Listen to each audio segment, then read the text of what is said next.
Справување со економската и енергетска криза, одбраната и безбедноста беа едни од главните теми на самитот Отворен Балкан.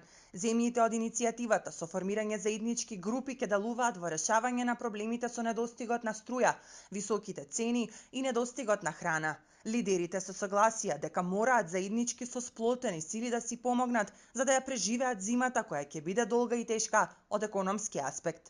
Отворен Балкан веќе ги дава првите резултати за граѓаните и за стопанствениците.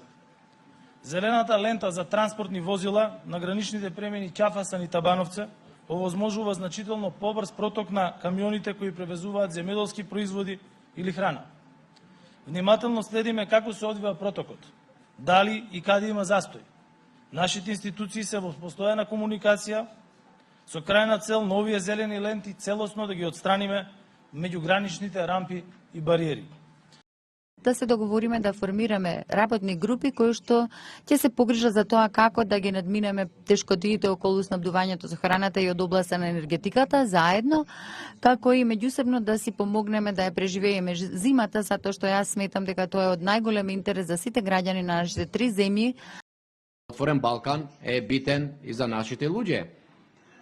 Отворен Балкан е битен за просторот, за заедничкиот простор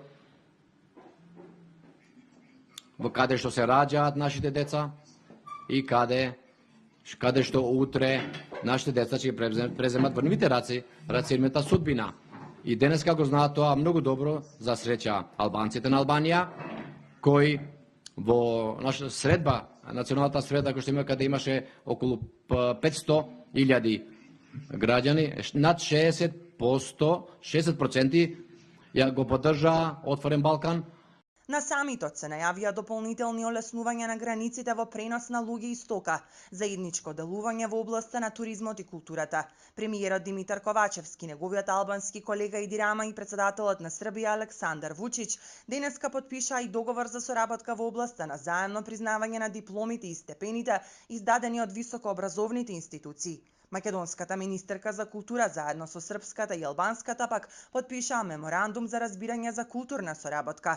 Беа потпишани и меморандуми за разбирање за соработка во областа на туризмот и на даночните управи на Западен Балкан од страна на ресорните министри и раководители на институции. Преку овие договори се очекува да се надмине кризата и во туризмот, а заеднички да заживеат културните манифестации. Тоа ветува и размена на туристи низ државите членки на платформата.